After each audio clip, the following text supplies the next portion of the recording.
రెండో కొరింథీ పత్రిక 4వ అధ్యాయము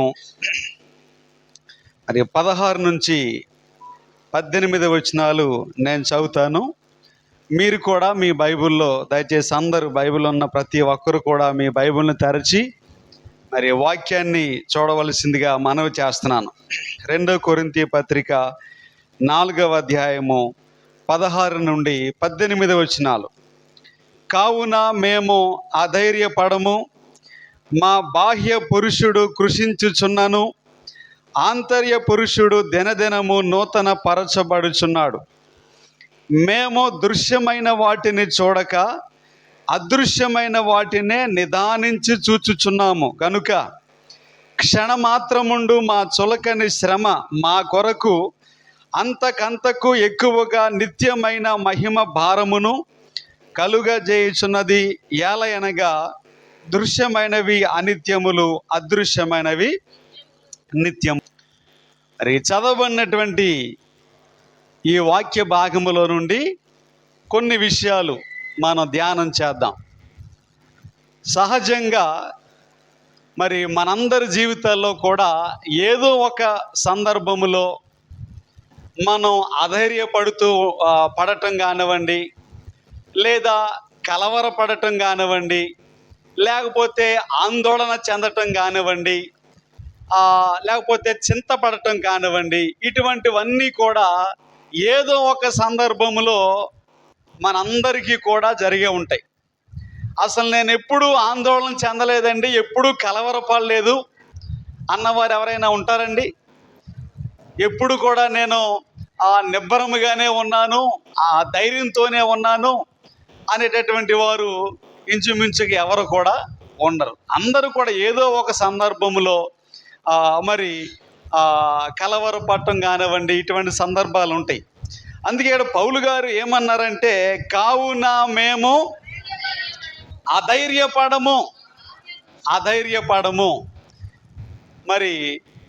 ఈ మాట పలికినప్పుడు అపోస్తలుడైనటువంటి పౌలు ఆయన ఉన్నటువంటి పరిస్థితి, ఏ పరిస్థితిలో ఉండి ఈ మాట పలికాడు?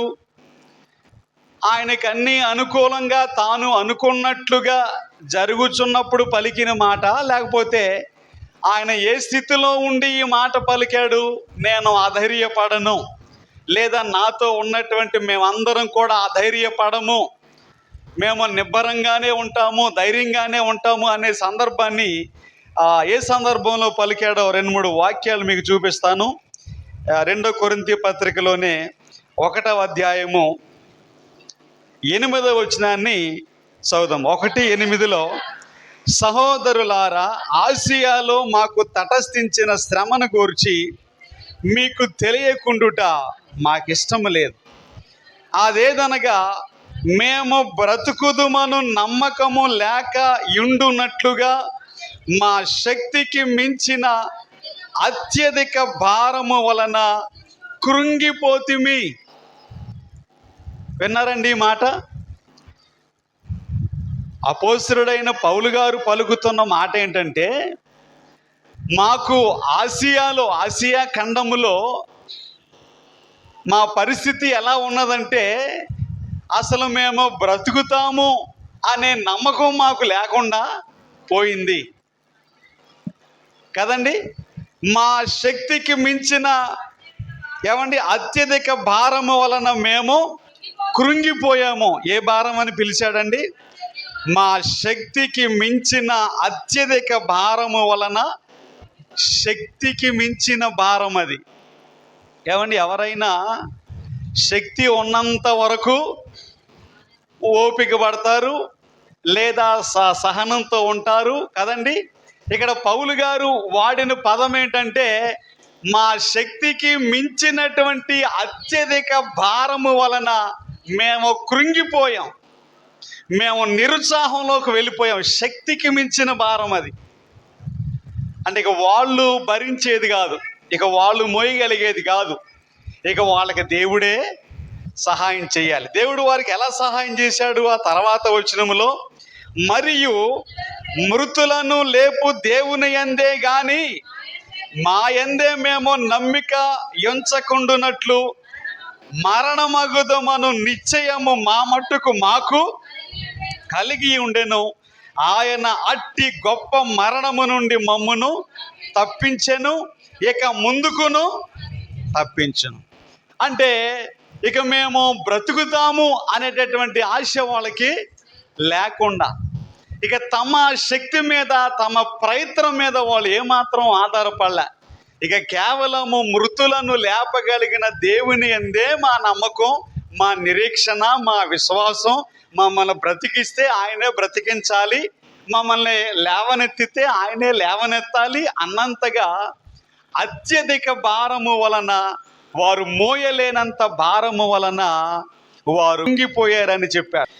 అటువంటి పరిస్థితుల్లో కూడా, అంటే పౌలు గారు ఎటువంటి పరిస్థితుల్లో ఉన్నారో ఆలోచించేయండి. మరణకరమైన పరిస్థితుల్లో ఉన్నప్పుడు ఆయన పలికిన మాట ఏంటంటే, కావున మేము అధైర్యపడము. ఏమన్నాడండి? పరిస్థితి ఎలా ఉన్నా మేము అధైర్యపడము, మేము కృంగిపోము, మేము కృషించిపోము అని ధైర్యంగా చెప్పాడు ఆయన. మరి నిజంగా అపోస్తుడైన పౌలు గారి యొక్క శ్రమల్ని మనకొచ్చే శ్రమలతో పోల్చుకుంటే, ఒకవేళ వ్యక్తిగతంగా కానీ మన కుటుంబ పరంగా కానీ చిన్న చిన్న శ్రమలు, కష్టాలు, శోధనలు మనకి ఏవైతే వస్తూ ఉంటాయో వీటితో పోల్చుకుంటే మనవి చాలా చిన్న శ్రమలు, అవి చాలా తక్కువ తేలికైనటువంటి శ్రమలు, అంతే కదండి. మరి పౌలు గారే నేను అధైర్యపడను పరిస్థితి ఎలా ఉన్నా కూడా అని చెప్పగలిగినప్పుడు, మనం కూడా పరిస్థితి ఎలా ఉన్నా కూడా ఏం చెప్పాలండి? దేవుని బట్టి మేము అధైర్యపడము, మేము అధైర్యపడము అని పౌలు గారు చెప్పటానికి ఇక్కడ కొన్ని కారణాలు ఉన్నాయి. పౌలు గారు ఇక్కడ కొన్ని కారణాలు మనం చదివిన వాక్య భాగములో ఆయన చెప్పారు. 2-3 విషయాలు మనం ధ్యానం చేద్దాం. మొదటిది ఏమన్నాడంటే 16వ వచనంలో, కావున మేము అధైర్యపడము. తర్వాత మాట, మా బాహ్య పురుషుడు కృషించుచున్నను, ఆంతర్య పురుషుడు దినదినము నూతన పరచబడుచున్నాడు. ఏమంటే ఇక్కడ 2 మాటలు చెప్పాడండి. ఆ 2 మాటలు ఏంటంటే, మా బాహ్య పురుషుడు అంటే ఎవరు? మన శరీరం, మనకున్న శరీరం. మా శరీరం అనేది కృషించుచున్నను, లేకపోతున్నప్పటికీ కూడా మా అంతరంగ పురుషుడు అంటే మా ఆత్మ, మేము ఆధ్యాత్మికముగా, ఆత్మీయముగా ప్రతిరోజు కూడా నూతన పరచబడుచున్నాము. ఏమంటే దేవుడు మన శరీరాన్ని ఫస్ట్ డిజైన్ చేసినప్పుడు, అంటే మనల్ని రూపించినప్పుడు, మనల్ని నిర్మించినప్పుడు, ఏమంటే ఆదాము అవ్వలు పాపం చేయక మునుపు సంగతి అన్నమాట. అప్పుడు ఈ రోగాలు, ఈ అనారోగ్యాలు, ఈ బలహీనతలు ఇవన్నీ లేవండి అంతకుముందు. ఎప్పుడైతే ఆదికాండం 3వ అధ్యాయంలో ఈ ఆదాము అవ్వలు దేవుని యొక్క మాటకు అవిధేయత చూపించారో, ఆజ్ఞను అతిక్రమించారో, పాపం అనేది లోకములోకి వచ్చిందో, అప్పటి నుంచి ప్రారంభమైన ఇవన్నీ అనారోగ్యాలు, బలహీనతలు, రోగాలు, ఇంకా పోతే మిగతావన్నీ ఈ మధ్యలో వచ్చిన షుగర్లు కానీ, బీపీలు కానీ, థైరాయిడ్, రకరకాలు ఇవన్నీ కూడా అంతకుముందు లేవు, ఆ తర్వాతనే వచ్చినాయి. ఈ శరీరం అనేది కృషించుచున్నాను అన్నాడు. ఈ శరీరం ఎప్పుడు ఒకేలా ఉండదండి. ఈ శరీరం ఎప్పుడు కూడా ఒకేలాగా ఉండదు కదండి. చిన్నపిల్లలు చిన్నగా ఉన్నప్పుడు ఒక విధంగా ఉంటుంది కదండి. కొంచెం యవ్వన వయసులో ఏమండి, అదేవిధంగా మధ్య వయసుకు వచ్చినాక అలాగే వృద్ధాప్యంలోకి వెళ్ళుచున్న కొద్దీ ఏమవుతుందండి, అది కృషించిపోవటం కదండి జరుగుతుంది. కాబట్టి ఈ శరీరం అనేది కృషించిపోయే స్వభావాన్ని కలిగి ఉంది. కానీ లోపల ఉన్నటువంటి ఆత్మ ఏమండి, ఆ ఆత్మ అనేది దినదినము కూడా నూతన పరచబడుతూ ఉండాలి. ఇప్పుడు విచారకరమైన విషయం ఏంటంటే, కృషించిపోయేటటువంటి శరీరానికి ఇచ్చిన ప్రాధాన్యత ఏమండి, యుగయుగములు ఉండేటటువంటి, నిత్యము ఉండేటటువంటి ఆత్మకి ఇవ్వట్లే. శరీరానికి సంబంధించిన అన్ని జాగ్రత్తలు మనం చాలా కేర్ఫుల్గా చూసుకుంటాం. శరీరానికి సంబంధించినవన్నీ కూడా మంచిగా చూసుకుంటాం కదండి. మరి ఆత్మకు సంబంధించినటువంటి జాగ్రత్తలు ఏవి? మన ఆత్మ దినదినము నూతన పరచబడుతూ ఉండాలంటే ఏం చేయాలి? దాని అంతటికి అదే ఆటోమేటిక్గా అయిపోదండి. దినదినము మనము ఆత్మలో నూతన పరచబడుతూ ఉండాలంటే అదేదో ఆటోమేటిక్గా రోజు మారంగానే, క్యాలెండర్ మారంగానే, డేట్ మారంగానే ఆటోమేటిక్గా అయిపోదు. అదే మనము ఆత్మలో నూతన పరచబడాలంటే, ఆత్మలో బలపడాలంటే ప్రతిరోజు దేవుని వాక్యాన్ని చదవాలి. ప్రతిరోజు ప్రార్థనలో ఆ పరలోకపు తండ్రితో మనం మాట్లాడాలి. ప్రతిరోజు పరిశుద్ధులతో సహవాసం అనేది ఉండాలి. ఏదో వారానికి కాసేపు వచ్చాం కదండి, వారానికి ఒకసారి వచ్చాం కదా, 1 గంట సేపు 2 గంటల సేపు, అది సరిపోదంటారా? మరి శారీరకంగా కూడా మీరు వారానికి ఒకసారే భోజనం చేస్తే వారం అంతా వెళ్ళిపోతుందా? చెప్పండి. పోనే మన శరీరం అనేది వారానికి ఒకసారి భోజనం చేసామనుకోండి, వారం అంతా వెళ్ళిపోద్దా? బాగానే సక్రమంగా వెళ్ళిపోతుందా? వెళ్ళిపోదు కదా. మన శరీరానికి ప్రతిరోజు కావాలి ఆహారం. రోజుకి 2 లేదా 3 సార్లు అవసరం. ఏది? కృషించిపోయేటటువంటి శరీరం. ఈ కృషించిపోయే శరీరానికి సంబంధించిన అన్ని జాగ్రత్తలు మనం బాగానే తీసుకుంటాం. ఆహారం కానివ్వండి, లేకపోతే ఏవైనా కూడా మిగతావన్నీ కూడా ఈ శరీరానికి సంబంధించిన జాగ్రత్తలు కదండి. మరి టైం అయిందనుకోండి, ఒకవేళ డైలీ మెడిసిన్ వేసుకునే వాళ్ళు ఉంటారు, ఆ టైంకి అది వేసుకోవాలిగా, ఆ జాగ్రత్తలు తీసుకోవాలిగా కదండి. మనము శరీరానికి సంబంధించిన జాగ్రత్తలు ఎలాగైతే తీసుకుంటున్నామో అంతకంటే ఎక్కువగా మన ఆత్మను గురించి, మన ఆత్మీయ జీవితాన్ని గురించి మనం తీసుకోవాలి. కాబట్టి విలాప వాక్యముల్లో ఏమంటాడు? దినదినము నూతన పరచబడుచున్నది అంటాడు. 3వ అధ్యాయంలో, విలాప వాక్యముల గ్రంథములో 3వ అధ్యాయము 21 నుంచి ఏమన్నాడంటే, నేను దీన్ని జ్ఞాపకము చేసుకొనగా నాకు ఆశ పుట్టుచున్నది.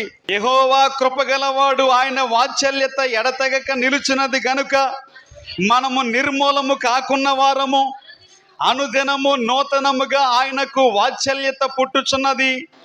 నీవు ఎంతైనా నమ్మదగిన వాడవు. యెహోవా నా భాగమని నేను అనుకొనుచున్నాను, ఆయన యందు నేను నమ్మిక ఉంచి ఉన్నాను. తన్ను ఆశ్రయించు వారి ఎడల యెహోవా దయాళుడు, తన్ను వెదకు వారి ఎడల ఆయన దయచూపువాడు. ఇక్కడ ఏమన్నాడంటే, మన దేవునికి ఉన్న ఒక లక్షణం ఏంటంటే, అనుదినము ఆయనకు నూతనముగా వాత్సల్యత పుట్టుచున్నది. రోజు కూడా, ప్రతిరోజు మన దేవునికి నూతనముగా కృప, లేకపోతే దయ, లేకపోతే వాత్సల్యము రోజు రోజుకి ఆయనకి నూతనముగా పుట్టుచున్నది అన్నాడు. ఆయనకి ఎలాగైతే ప్రతిరోజు రెన్యువల్ అన్నమాట, ఏ రోజుకి ఆ రోజే నూతనముగా వాత్సల్యం కలుగుతుందో, మనల్ని కూడా దేవుడు ఏం ఆశిస్తున్నాడంటే, మనం కూడా ప్రతిరోజు మన ఆంతర్య పురుషుడు అనుదినము దినదినము నూతన పరచబడుతూ ఉండాలి. హల్లెలూయా. సో ప్రతిరోజు కూడా ఫ్రెష్గా దేవుని వాక్యాన్ని చదవాలి. దేవుడు మనతో మాట్లాడాలి, మనం దేవునితో మాట్లాడాలి. డైలీ పోర్షన్ అనేది మనకు ఉండాలి. వాక్యం చదివేటప్పుడు, వాక్యాన్ని ధ్యానించేటప్పుడు క్రమమైనటువంటి విధానంలో మనం దేవుని వాక్యాన్ని ధ్యానించాలి. ఏదో ఆ రోజుకి ఇలా బైబిల్ తెరిస్తే ఒక అధ్యాయం వస్తే అది చదివేసి ఈ రోజుకి దేవుడు నాతో మాట్లాడాలి, అలా కాదు. ఒక క్రమమైనటువంటి విధానంలో మనం దేవుని వాక్యాన్ని చదవాలి, ధ్యానించాలి. అది మన ఆత్మకు ఆహారం. కాబట్టి ఇక్కడ పౌలు గారు అంటున్న మాట ఏంటంటే, మా శరీరం అనేది కృషించుచున్నాను అంటే, ఈ శరీరానికి ఉన్నటువంటి లక్షణం ఏంటమ్మా? కృషించిపోయే లక్షణం అనేది ఉన్నది. కానీ మన ఆత్మ మాత్రము అనుదినము కూడా నూతన పరచబడుతూ ఉండాలి. కాబట్టి అనుదిన కృప మనకు అవసరం. అనుదినం వాక్యాన్ని ధ్యానించడం ఎంతైనా అవసరం కదండి. 2 కొరింథీ పత్రికలో 4వ అధ్యాయంలో, మేము దృశ్యమైన వాటిని చూడక అదృశ్యమైన వాటినే నిదానించి చూచుచున్నాము గనుక క్షణమాత్రముండు మా చులకని శ్రమ మా కొరకు అంతకంతకు ఎక్కువగా నిత్యమైన మహిమ భారమును కలుగజేయుచున్నది.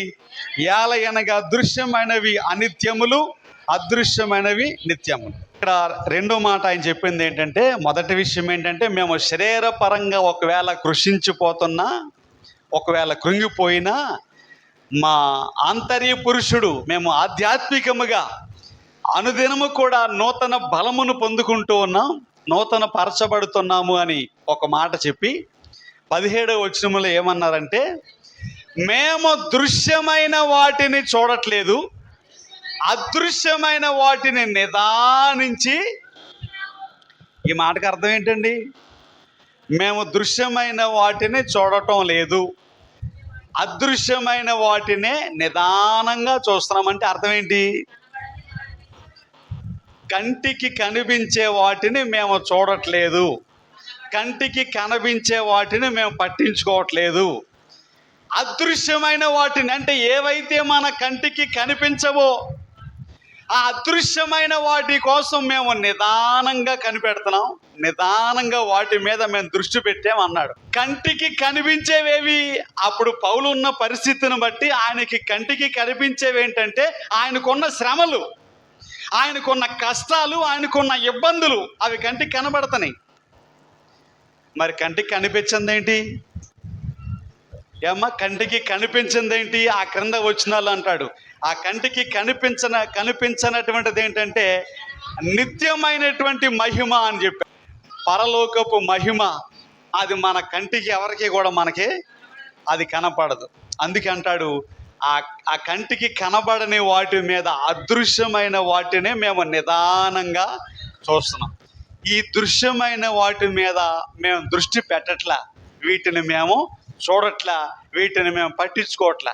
మనుషులకు ఉన్నటువంటి ఒక సమస్య ఏంటంటే, ఆ రోజైనా ఈ రోజైనా మనం దేన్ని చూస్తామో దాన్నే నమ్ముతాం, చూడని దాన్ని నమ్మటం కొంచెం కష్టం. ఇశ్రాయేలు ప్రజలు అందుచేతనే మోషే 40 రోజులు సీనాయి కొండ మీదకి వెళ్ళినప్పుడు ఉపవాస ప్రార్థనలు చేసి ఆ 10 ఆజ్ఞలు గల 2 పలకలను తీసుకుని రావటానికి పైకి వెళ్ళినప్పుడు వీళ్ళు ఏమన్నారు? ప్రజలు ఏమన్నారు? అహరోన్ దగ్గరికి వచ్చి, అసలు ఆ మోషే అనేవాడు ఏమయ్యాడో మాకు తెలియదు, మరి మాకంటూ ఒక దేవుడు కావాలి, మాకంటూ ఒక దేవత కావాలి, అది కూడా మా కంటికి కనపడాలి, మేము చూడాలి, మా కంటికి కనపడాలి అని చెప్పి అందరూ బంగారాన్ని తీసుకురండి అని చెప్తే వాళ్ళ చెవులకు ఉన్నాయి, మెల్ల ఉన్నాయి, అన్నీ తీసుకుని వచ్చారు.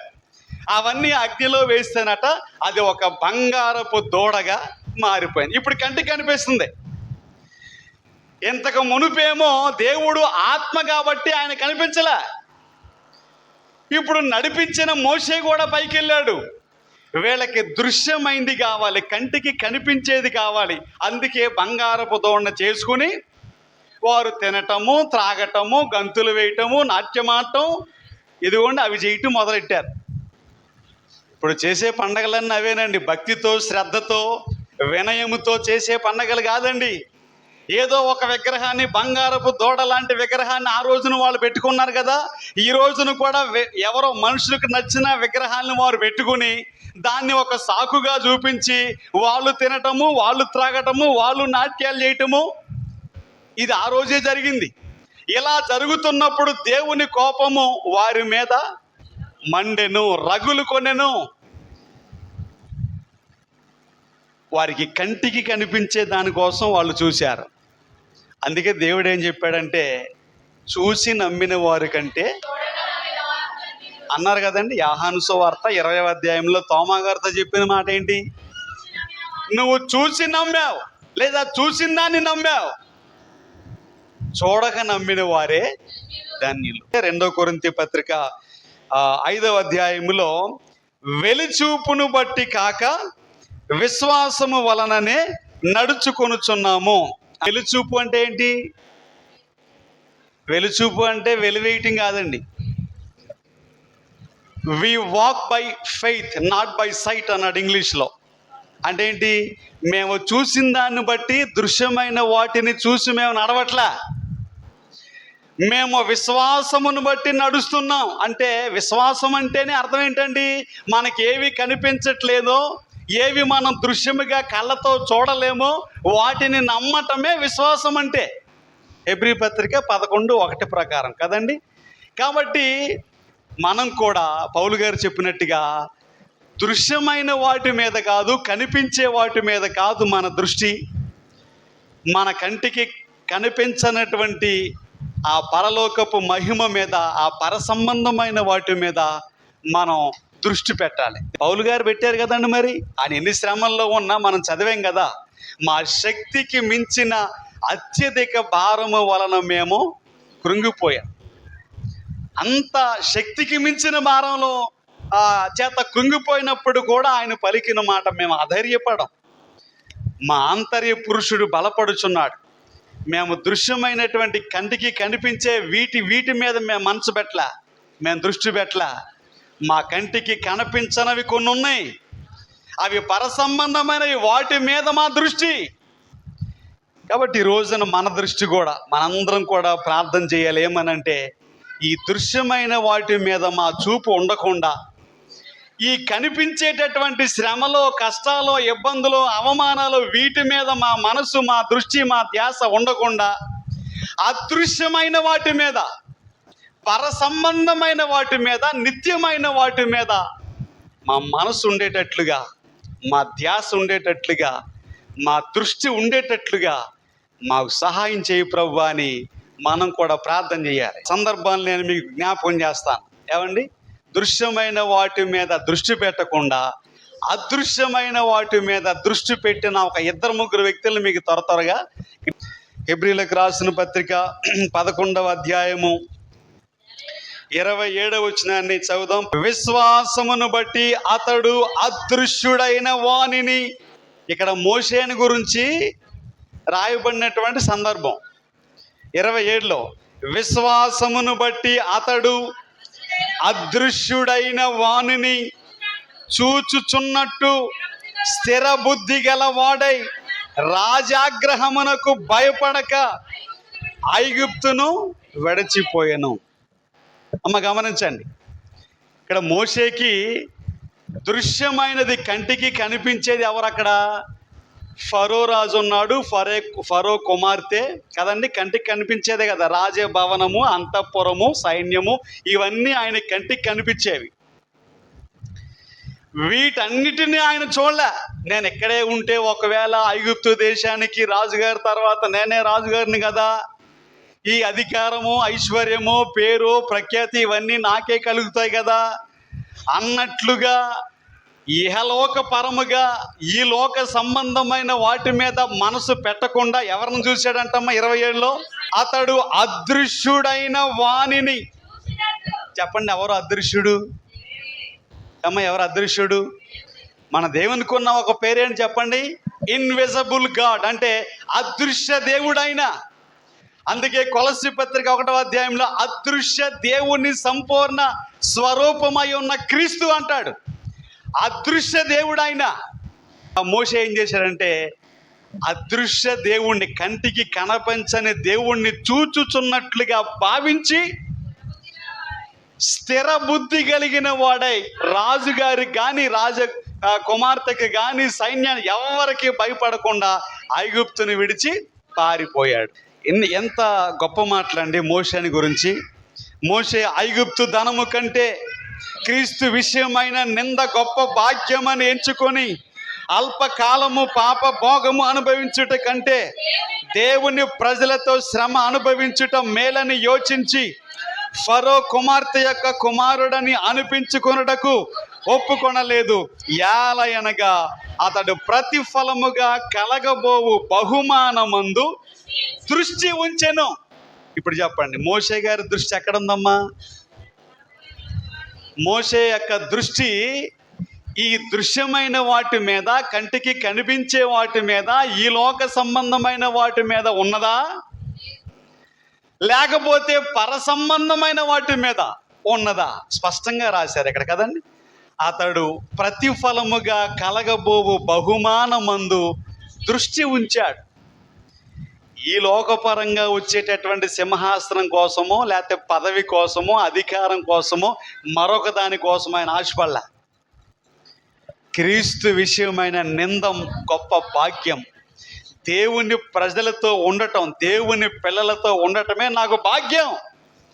ఈ అల్పకాలము, కొంచెము కాలము ఈ ఐగుప్తులో ఉండి ఈ పాపము, ఈ యొక్క దుర్మార్గం వీటిల్లో ఉండటం కంటే నేను దేవుని ప్రజలతో ఉండటమే నాకు మేలు. అది నిందైనా పర్వాలే, అది అవమానమైనా పర్వాలేదు అని ఆయన దృష్టి అనేది ఈ లోక సంబంధమైన వాటి మీద లేదు. అదృశ్యుడైన వానిని చూచుచున్నట్టుగా స్థిరబుద్ధి గలవాడై రాజాగ్రహమునకు భయపడక ఐగుప్తును విడిచి వెళ్ళాడు. అదృశ్యుడైన దేవుణ్ణి, ఆ దేవుణ్ణి లేకపోతే ఆ పర సంబంధమైన వాటి మీద మన దృష్టి, మన ధ్యాస. అందుకే పౌలు గారు ఏమండి, ఆయనకి భౌతికంగా ఈ లోకపరంగా ఎంత కష్టం ఉన్నా, ఎన్ని కష్టాలు అనుకుంటున్నారు, ఆ వాక్యాలు మనం చదవలేదు. చూడండి 2 కొరింథీ పత్రిక 11వ అధ్యాయంలో 23 నుండి అపోస్తలుడైన పౌలు గారు ఎటువంటి పరిస్థితులు గుండా వెళ్ళాడు అనేది ఒకసారి ఆలోచన చేయండి. ఈ మాటలు చదివితే మనకు అర్థమవుతుంది. వారు క్రీస్తు పరిచారకుల వెర్రివాని వలె మాటలాడుచున్నాను, నేనను మరి ఎక్కువగా క్రీస్తు పరిచారకుడను, మరి విశేషముగా ప్రయాసపడి తిని, మరి అనేక పర్యాయములు చెరసాలలో ఉంటిని, అపరిమితముగా దెబ్బలు తింటిని, అనేక మారులు ప్రాణాపాయములో ఉంటిని, యూదుల చేత 5 మారులు ఒకటి తక్కువ 40 దెబ్బలు తింటిని, 3 మారు బెత్తములతో కొట్టబడి తిని, ఒకసారి రాళ్లతో కొట్టబడి తిని, 3 మారు ఓడ పగిలి శ్రమపడి తిని, ఒక రాత్రింబగళ్ళు సముద్రములో గడిపి తిని, అనేక పర్యాయములు ప్రయాణములలోను, నదుల వలనైన ఆపదలోను, దొంగల వలనైన ఆపదలోను, నా స్వజనుల వలనైన ఆపదలోను, అన్యజనుల వలనైన ఆపదలోను, పట్టణములో ఆపదలోను, అరణ్యములో ఆపదలోను, సముద్రములో ఆపదలోను, కపట సహోదరుల వలని ఆపదలను ఉంటిని, ప్రయాసముతోనూ కష్టములతోనూ, తరచు జాగరణములతోనూ, ఆకలి దప్పులతోనూ, తరచుగా ఉపవాసముతోనూ, చలితోనూ, దిగంబరత్వముతోనూ ఉంటిని.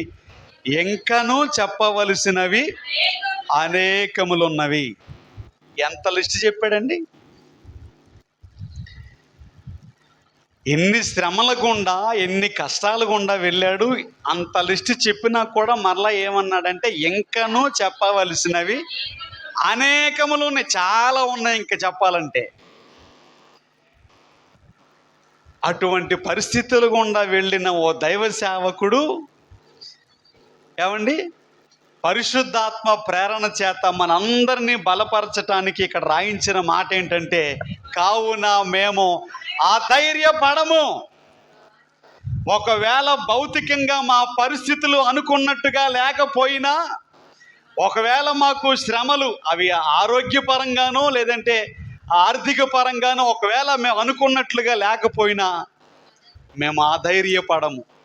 ఒకవేళ మా శరీరము కృంగినా కృషించినా మా ఆత్మ అనుదినము కూడా నూతన పరచబడుచున్నది.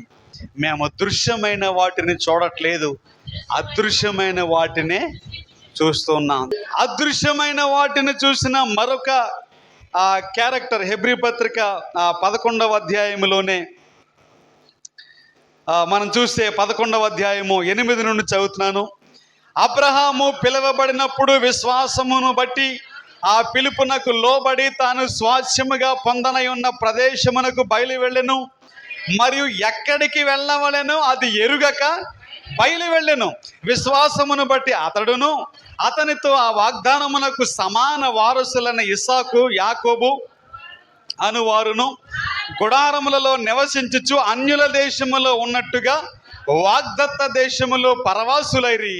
యాలయనగా దేవుడు దేనికి శిల్పియు నిర్మాణకుడనై ఉన్నాడో పునాదులు గల ఆ పట్టణము కొరకు అబ్రహాము ఎదురు చూచుచుండెను. దేవుడు అబ్రహాముకి చేసిన వాగ్దానం ఏంటమ్మా? ఈ భూలోక పరంగా నీకో దేశాన్ని ఇస్తాను, నీకో జనాంగాన్ని ఇస్తాను, నువ్వు ఆశీర్వాదకరంగా ఉంటావు, నిన్ను దీవించే వారిని నేను దీవిస్తాను, నిన్ను శపించే వారిని నేను, భూమి యొక్క సమస్త వంశముల వారికి కుటుంబముల వారికి నువ్వు దీవెనకరంగా అని చెప్పి మరి ఈ లోకపరంగా పాలు తేనెలు ప్రవహించు దేశాన్ని, లేదంటే వాగ్దాన దేశాన్ని దేవుడు వాగ్దానం చేశాడు కదా, ఆయన ఈ లోకపరమైన దానికోసం చూశాడా, లేకపోతే పర సంబంధమైనటువంటి ఏ పట్టణాన్నైతే దేవుడే శిల్పిగా నిర్మాణకుడుగా దేవుడు కట్టాడో ఆ పట్టణం కోసం చూశాడా? వాగ్దానం ఉన్నప్పటికీ కూడా ఇక్కడ పాలు తేనెలు ప్రవహించే దేశానికి సంబంధించి ఆయన దీని మీద కంటే కూడా ఆ పట్టణం కోసం, పునాదులు గల ఆ పట్టణం కోసమే ఆయన ఎదురు చూచుచుండెను. అందుకేనండి వాళ్ళు ఉన్నది వాగ్దాన దేశంలోనే అయినా, ఇక్కడ మనం చదివాం కదా, వాగ్దాన దేశంలోనే ఉన్నారు. కానీ పరదేశులైనట్టుగా, పరవాసులైనట్టుగా, పరాయి వారైనట్టుగా వారు వాగ్దత్త దేశంలోనే ఉన్నారట. అబ్రహాము కానీ శారా కానీ వాళ్ళ జీవన విధానం ఎలా ఉందంటే, మనము ఈ లోకములో పరదేశులము, మనము యాత్రికులము అని వారు దూరము నుండి చూసి వందనము చేసి, ఇక ఆ మాటలన్నీ ఉన్నాయి 11వ అధ్యాయంలో. వారు అబ్రహాము శారా వాళ్ళేమీ సామర్థ్యం లేని వారు కాదండి. వాళ్ళు పర్మనెంట్గా కనీసం ఒక ఇల్లు కూడా కట్టుకున్నట్టుగా లేదు. వాళ్ళు జీవించినంతకాలం డేరాల్లోనే బ్రతికారు, గుడారాల్లోనే బ్రతికారు వాళ్ళు. ఎందుకని? ఓ మంచి భవనం నిర్మించుకోలేక కాదు, అలా నిర్మించుకునేవారు నిర్మించుకోకూడదని కూడా కాదు. దాని అర్థం ఏంటంటే, ఇక్కడ కన్నా దృష్టి, వాళ్ళ దృష్టి అనేది పైన పరసంబంధమైన పునాదులు కలిగిన ఆ పట్టణం మీద వాళ్ళ దృష్టి, వాళ్ళ ధ్యాస. ఒకవేళ ఇక్కడ గుడారం వేసి ఇక్కడ ఇల్లు కట్టిన తర్వాత దేవుడు మళ్ళీ ఎక్కడి నుంచి ఇంకోసారి మరోసాటకు వెళ్ళమంటే వెళ్ళాలిగా. అప్పుడు వెళ్ళాలంటే మళ్ళీ కష్టం ఎందుకని చెప్పి గుడారాల్లోనే, అందుకే మార్చి మార్చి వేరు వేరు చోట్లకి వెళ్తూ వాళ్ళు జీవించారు. వాగ్దాన దేశంలోనే ఉన్న వాళ్ళు పరవాసులుగా బ్రతికారు. బైబిల్ చెప్పే మాట ఏంటండి? మనందరము కూడా ఎవరమాట? మనము పరదేశులము, మనము యాత్రికులము. ఈ లోకములో కేవలం మనం ప్రయాణం చేస్తూ వెళుతున్నాము. మన పౌరసత్వము, మన పౌరస్థితి పరలోకములో ఉంది. మనం ఇక్కడ ఎలకాలం ఉండేవాళ్ళు ఎవరో కూడా లేరు. అందుకే దృశ్యమైన వాటి మీద మనసు పెట్టకుండా అదృశ్యమైన వాటి మీద మనసు పెట్టాలి. కృంగిపోయి కృషించిపోయే శరీరం మీద మనసు పెట్టకుండా దినదినము నూతన పరచబడుతున్న ఆత్మ మీద మనసు పెట్టాలి కదండి.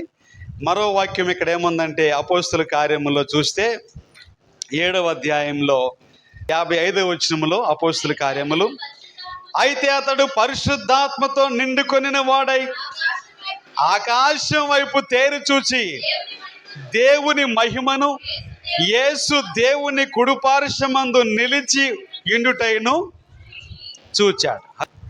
స్టెఫను గారు మనందరం విన్న పేరే కదండి. ఆయన మహాసభ ఎదుట నిలబడ్డాడు.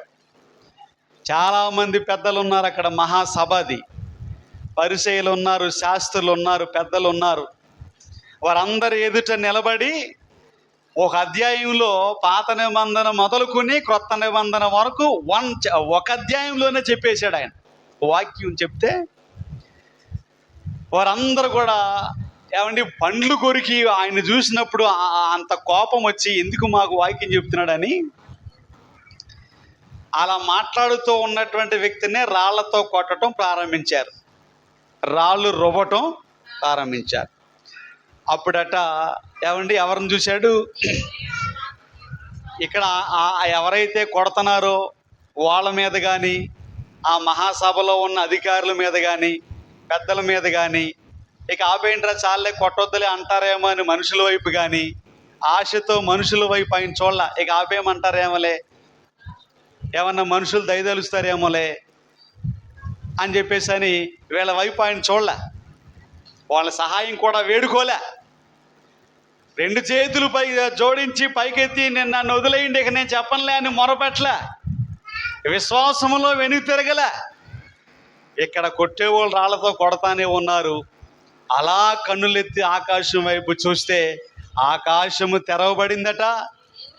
దేవుని కుమారుడు అంటే యేసుక్రీస్తు ప్రభువారు అక్కడ తండ్రి కుడిపార్శ్వమున ప్రక్కన నిలబడి స్టెఫనును స్వీకరించటానికి ఆయన అక్కడ నిలబడిపోయి ఉన్నాడని వాక్యంలో ఉంది. మరి ఇంక బైబిల్లో మిగతా చోట్ల యేసుప్రభువు వారు సింహాసనం మీద కూర్చున్నారు అన్నట్లుగా మనం చూస్తాం.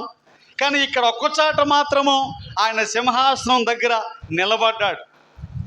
మరి తన ప్రియ కుమారుడు శ్రమ అనుభవిస్తుంటే, బాధపడుతుంటే ఏమండి ఆయన లేచి నిలబడ్డాడు. సృష్టికి మనందరం ఆయన పిల్లలమండి. మనం గమనించాల్సింది ఏంటంటే, మనం శ్రమ పడుతుంటే, మనం పడుతూ ఉంటే మన దేవుడు మనల్ని చూసి ఆనందించేవాడు కాదు.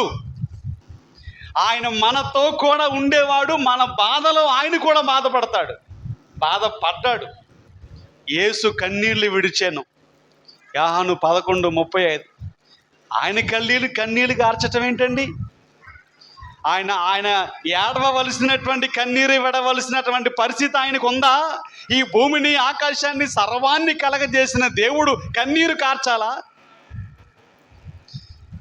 వాళ్ళ పరిస్థితి చూసినప్పుడు, వాళ్ళు ఆ మరియ మార్తల పరిస్థితి చూసినప్పుడు, అయ్యో పాపం వీళ్ళు తల్లిదండ్రులు లేనటువంటి వారు కదా, ఎంత విచారములో బాధలో ఉన్నారు అని వాళ్ళ ఇమోషన్స్, వాళ్ళ భావోద్రేకాలు, వాళ్ళ ఫీలింగ్స్ వాళ్ళు చూసినప్పుడు ఆయనకి ఇక ఏడుపు ఆయనకి ఆగలే. వాళ్ళతో కలిసి ఆయన కూడా ఏడ్చాడు. మన బాధను పంచుకునేవాడు ఆయన, మన కష్టాన్ని పంచుకునేవాడు ఆయన. మనం కష్టంలో ఉంటే ఎక్కడో ఉండి చూసి అలా ఉండే దేవుడు కాదు ఆయన.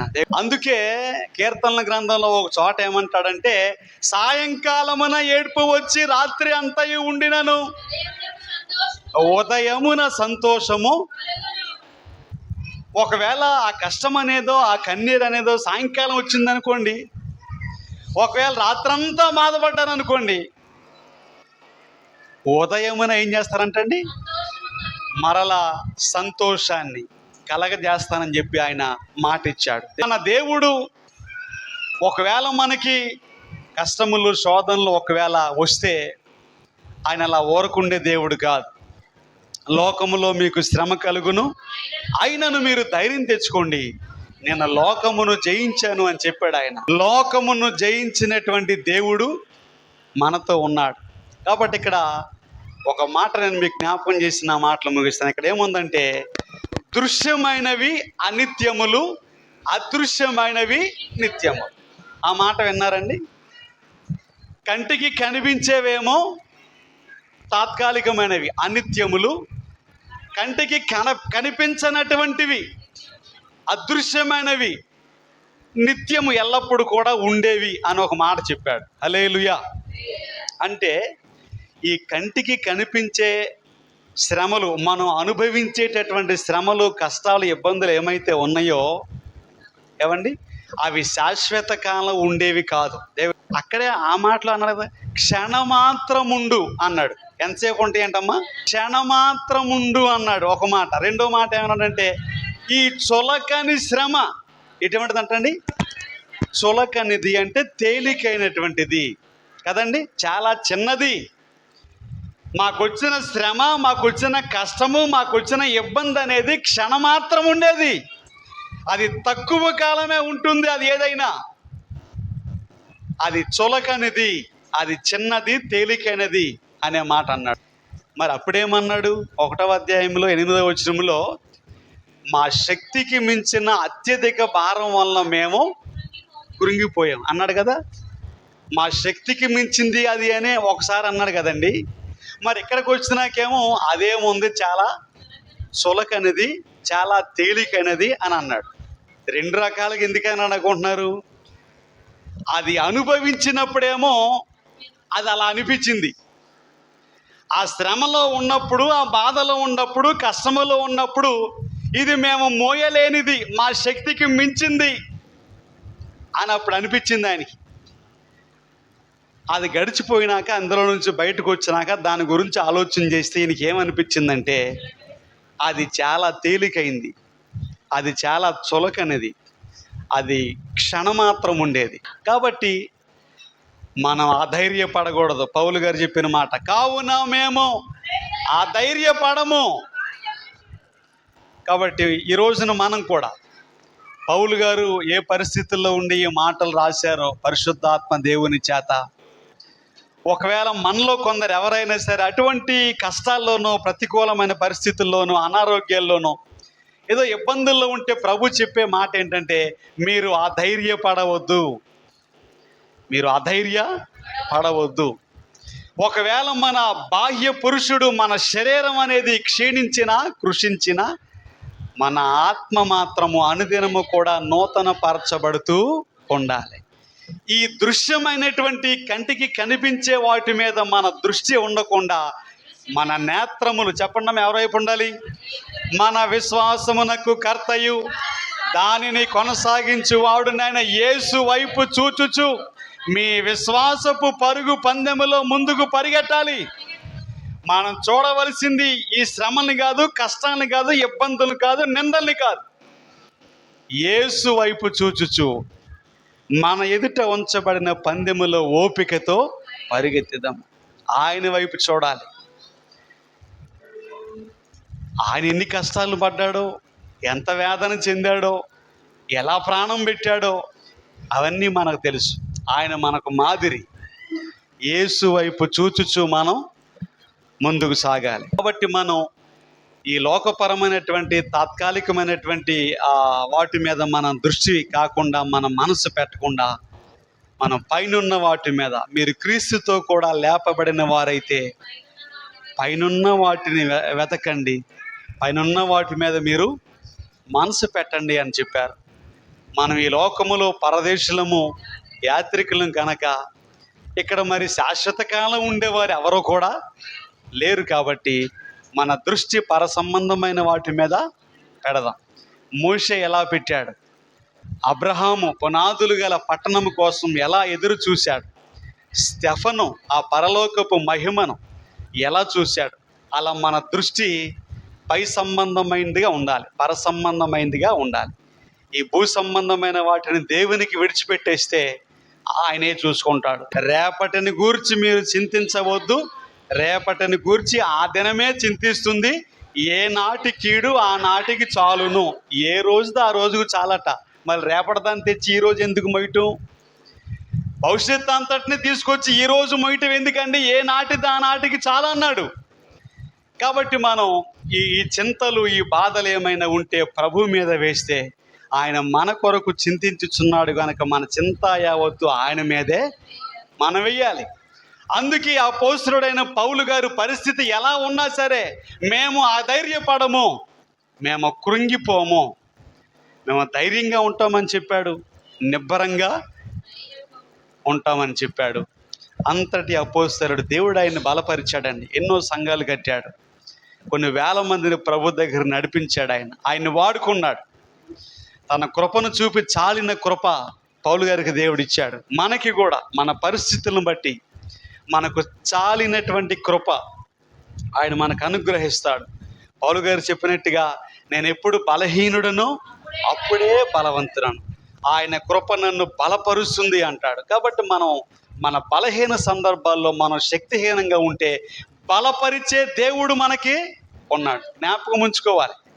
ఈ శరీరం అనేది మంటి ఘటమండి, ఇది మంటితో చేయబడింది.